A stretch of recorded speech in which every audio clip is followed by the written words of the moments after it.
সাভারের ছাত্র জনতার গণ অভ্যুত্থানে পুলিশের গুলিতে প্রাণ হারান মেধাবী শিক্ষার্থী নাফিসা হোসেন মারুয়া। সাভার বাজার মডেল মসজিদের সামনে বৈষম্য বিরোধী আন্দোলনে ছাত্র জনতার সাথে অংশ নেয়া নাফিসাকে গুলির পর মুমূর্ষ অবস্থায় হাসপাতালে নেওয়া হলে সেখানেই তার মৃত্যু হয়।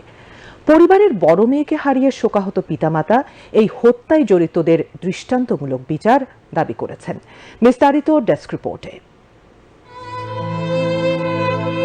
গাজীপুরের টঙ্গীর শাহাজুদ্দিন সরকারি স্কুল ও কলেজের দ্বাদশ শ্রেণীর মেধাবী শিক্ষার্থী নাফিসা হোসেন মারুয়া।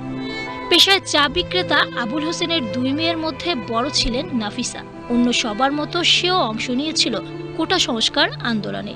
জোহর নামাজ পড়ে বন্ধুর ফোন পেয়ে ছুটে যান সাভার বাজার বাস স্ট্যান্ডে। বাসা থেকে বেরিয়ে আর ফিরে আসেনি নাফিসা। মেয়ের বন্ধুদের কাছ থেকে খবর পেয়ে মেয়ের নিথর দেহ হাসপাতালে দেখে বাকরুদ্ধ হয়ে পড়েন মা। 5ই আগস্ট বৈষম্য বিরোধী আন্দোলনে ও জাহাঙ্গীরনগর থেকে সমন্বয়কারীদের সাথে আন্দোলনে শরিক হয়ে 5 তারিখেও শাহাদাত বরণ করে। আমার এই মেয়ের বিচার আমি চাই সরকারের কাছে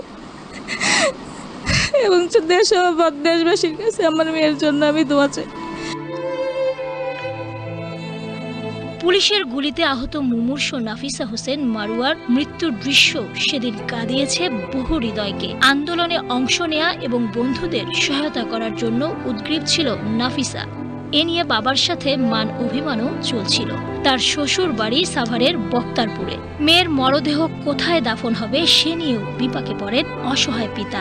আমার মেয়ে আমি ফোন দিলে ওই নাম্বারে, তো আমার মেয়ে ফোন রিসিভ করে এবং বলতেছে যে আব্বু আমি মারা যাব, আমার লাশটা নিয়ে যাও।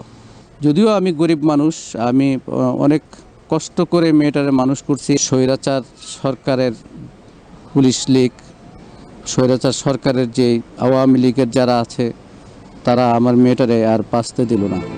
নাফিসা হোসেনের মৃতদেহ দেখতে সেদিন ছুটে এসেছিল অনেকেই। নির্মম এই হত্যাকাণ্ডের সাথে যারা জড়িত তাদের উপযুক্ত বিচার দাবি করেন স্বজনরা। আমার কাছে ছিল 5ই আগস্টে জাহাঙ্গীরনগর থানে মিছিলে যায় শহীদ হয়েছে। আমি সরকারের কাছে আমি বিচার চাই।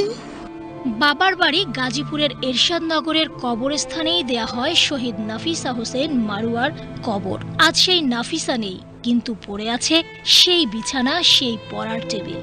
পুলিশের গুলিতে 5 আগস্ট শহীদ হন নাফিসা। সীমা শারমিন, বাংলাদেশ টেলিভিশন।